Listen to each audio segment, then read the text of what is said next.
given that you had started with a really good foundation, what were some aha moments as you went through the program and went through your home? Some of the aha moments I had were sneaky ones. So shampoo, even though I have one that's unscented, there's still all of these other chemicals in it. And we know that scent and fragrance is a big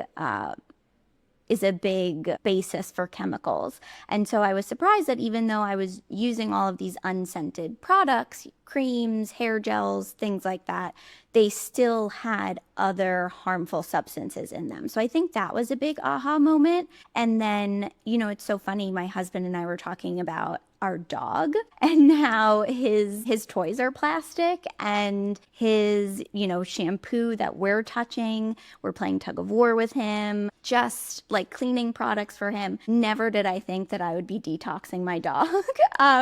But there are studies that show that dogs have microplastics and that when they are exposed to certain chemicals, if they have higher levels, they can develop cancers and things like that. And as my firstborn child, my dog is very important to me.